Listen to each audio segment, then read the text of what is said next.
So, Tom, I guess we'll start with the Mark Carney speech today. I just played it back in its entirety about 20 minutes ago. Reaction, I will say, for the most part, was surprisingly good. A lot of people use the kind of words you might expect to hear when Mark Carney speaks, which is statesmanlike, inspiring, dignified. What did you think? Exactly. And I heard the same thing across all of my contacts all afternoon. And the word statesman came up every single time. It's interesting because I remember, Justin Trudeau used to try to affect this tone sometimes, and it just didn't carry. And Carney is that person. He represents that. He's so thoughtful in the way he puts things together, his explanations for what he's, going to have to do with Trump, for example, always thought through, always clear. And I think that we should get used to it. I mean, we've got an exceptional guy who's now our prime minister. We didn't really get a chance to know him before he became prime minister a few weeks back. But Aaron, if you want a quick measure about how fast this has gone, Trudeau stepped down on January 6th, okay? It's not even 4 months ago. And in the meantime, Trudeau's gone, Carney comes in, we have a general election, and now he's the prime minister. So it's been the speed of light, for all of this stuff. And I think that Canadians are in a whirlwind right now. We're not out of it right away because we have to deal with Trump still. But I think that it's clear to a lot of people anyway, the ones who have been talking to me today, that they're very happy that it's Mark Carney doing it. He did talk on a lot of different issues with respect. I think a lot of people wondered about if Trump would dominate the conversation, which it didn't. I mean, he kind of ran the table on everything he's going to be working on. Yeah, and it's the tone that he uses when he says, look, I got elected to accomplish some big things, and I'm going to start doing that right away. And that it sounded so convincing the way he said it. With regard to Trump, he's got to be careful. He's a smart guy, but I have to say that there have been some very good people who have gone into that dunce chair beside Trump and allowed, the carnival barker to put on his show. I think that it would be singularly well advised for Carney to avoid that, to arrive, to say that we're going to have private meetings. We got big things to discuss. Mr. Trump wants to talk about renegotiating our trade deal amongst Canada, U.S., and Mexico, and we're all in favor of that. Can I stop you for a sec? Do you think, can he actually do that? What we're referring to as the dunce chair, the Zelensky issue, Yes, exactly. Can he? Can he just say, I'm not doing that? Yes, of course he can. And he should. And I think he will. Because if he gets into that chair, he's just putting himself in the position of every other person who's done that. I think Zelensky was the one who impressed me the most because he didn't put up with the nonsense from Trump and from Vance, even though they tried to humiliate him in front of the world. The worst for me was Keir Starmer. The British PM. Yeah. I found him just so embarrassing.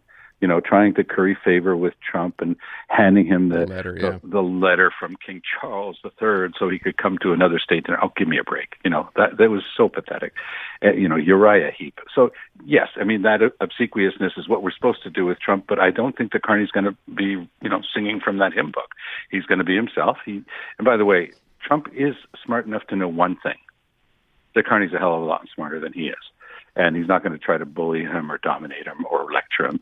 And I know Carney enough to know that he has no intention of doing any of that back. But I really think, and I sincerely hope, that he doesn't play the game of getting on that stage and playing the usual game with Trump. So let me talk about one other thing that came up today. Well, actually, there were two. Number one, when Mark Carney was asked directly, what will happen with Pierre Poilievre? Will you allow him to, have that by-election sooner rather than later? His answer was very direct. He said, I'm not playing games. Yes, of course, try to do it as quickly as you can, which we all hoped, I think he would say. But it's such gentlemanly behavior. We would have hoped that he said it, but you can be sure that there were some amongst, his close advisors who would have said, let the guy twist in the wind for 8 or 10 months, because you have to call it within 6 months, but 6 months after Parliament arrives, so that could be like as late as November, December, and then you can call it for a much later date. So they could have, they got to get the guy dangling, but I also think that there's something else involved here. I don't think that the people who are the best informed about politics mind having Poilievre back. Look at the explosive division within the Conservative Party right now. Doug Ford, Tim Houston, the Premier of Nova Scotia, for example. So, bring him back. Let him continue to work his magic. I never got more negative stuff from our listeners at CJAD than the time about a year and a half ago. When I said, Pierre Poilievre is never going to be the Prime Minister of Canada. The stuff that I got, they were sending me the results of the polling and the surveys, and how could you say that? He's obviously going to win. Ding, ding, ding. Mark Carney's the Prime Minister. Poilievre is, and also ran. And you know what? If I were one of the Liberal advisors, I would say, let him back as soon as possible so that he can start behaving the way he's always behaved, and that'll turn more Canadians off. And that's exactly what's going to happen. For people who didn't hear, he said he's going to run on in an Alberta by-election. There's already a Conservative elected there giving up his seat. Yeah, Mr. Couric, not very well known. Yeah. But I talk about loyalty. Hey, Aaron, this guy has not only given up the job that he was just elected to for the third time, but this coming October, so 6 months or 7 months from now, he would have had his pension. He would have done his 6 years. And he's turning down that pension, and he's turning down his salary and everything that comes with being an MP so that his boss and leader, Pierre Poilievre, can get in. And I think that in and of itself, that's very admirable. I've never seen that. Well, hold on. That. Tom, we know he didn't do this out of the goodness of his heart. He's getting something from this, is he not? In all likelihood? I would imagine he said that he was going to be there in the riding, which means that they're probably going to hire him as the highest level staff, which is probably going to be very close to what his salary was as an MP. And then, of course, the party can give him a little top off. So, But I'm not naive enough to think that the guy's going to starve. But I do find it admirable that the guy, for and on behalf of his party and its leader, would simply, fall on his sword like that. I've rarely seen that. Last thing I will ask you concerns the NDP. It came up in the press conference today. It came out there today as well. And he was asked directly. We have that clip. Go ahead and play, Brian. Mr. Carney, will you be pursuing a formal governing pact of any kind with the NDP? No. Short answer, no. And why not? Why? No. I love that. And why not? Why? Okay, so what's that all about? Well, it's the why that gives it away, because why, indeed, would he need a pact with the 7 remaining NDPers? They are never going to defeat his government. Write that down. Why would they defeat his government? None of them is going to get reelected as things now stand. So they've got 4 years ahead of them, or whatever it's going to take, 3.5, something like that, until the next election. The average length of a minority government in Canada has traditionally been around 2 years. But look at how many minorities we've had in the past few years. Paul Martin had a minority government. Stephen Harper then had 2 minorities and a majority. Then Trudeau had a majority and then 2 minorities and then this minority. That's a lot. We didn't have those historically. So it's the new normal. And the idea of simply bringing down the government because I don't think it's there. And by the way, if it's not the NDP that's going to keep Carney in office, it's going to be the Bloc Québécois, because they lost a third of their seats on Monday night. Why in heaven's name would they risk all the rest of them? They can be there saving Quebec, don't you know? What about this idea, just as a final question, and I've heard other people bring this up as well, of maybe some members crossing the floor? It's happened before in politics here. Yeah, but they don't need it. And floor crossers are by definition unreliable. And the time that Harper allowed it, it was with a Liberal who had been a cabinet minister, and Harper put him right away in cabinet, something to do with, Asia and trade and stuff like that. And the guy, couldn't get reelected again for love or money. So, by the way, the only party that absolutely banned them, because when I was there, it was a ban that we had to live with, it was the NDP. It was just an absolute point of principle. There are no people allowed to cross. Get yourself elected as an NDP and you're in our caucus. If you're not, you're not. And Maria Morani ran for us in 2015.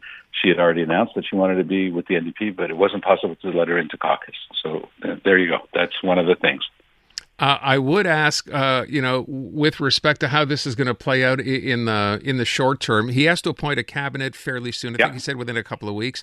Did you hear? He said he's going to announce that on the week of May 12th. So, okay. Yeah. Did you hear the question with respect to Francois Philippe Champagne and his answer to that? No, I missed that one. Oh, you need. Tom, this is the best part of the entire afternoon, I think, right? So he is asked by somebody about when is he going to announce his cabinet, right? Yeah. And then this may be the best moment of the entire, here goes. And can we expect your cabinet to be larger than your previous one? And will François-Philippe Champagne remain as finance minister? Did he ask you to ask that question? Now we know. Okay, there you go. And will François-Philippe Champagne remain, to which you said, did he ask you to ask me that question? I thought that was great. It is great. And it's the humor that we saw. When he was on U.S. television, on an evening show. I mean, Jon Stewart. It's that Mark Carney that you want to see. It's the guy who, after being pummeled during the English debate, I'm going to ask Mr. Carney a question. I'm going to ask Mr. Carney a question. And he was the last one. He goes, I guess I'll ask myself a question. It was just, deadpan humor. It was very, very good. Hey, by the way, one of the interesting things about the fact that King Charles III is going to actually be delivering the throne speech is that Mary Simon doesn't have to deliver the throne speech, because that had become a huge problem for the Liberals because she never picked up any French. She couldn't have, that throne speech is by tradition, half English, half French. How's King Charles's French, Tom? I think it's going to be absolutely no problem whatsoever. I know that he speaks French. His mother spoke. I get to tell you that I spoke French with his mother. Because I met the Queen on a Commonwealth trip 30 years ago now. And her French, the minute I said I was from Quebec and I was more than willing to speak English, she switched to French, and it was fluent French. Wow. Yeah. Well, that's going to really upset Paul St. Pierre Plamondon if King Charles speaks French, but we'll have to live with that. His French is going to be surprisingly good. Everybody's going to be commenting on it.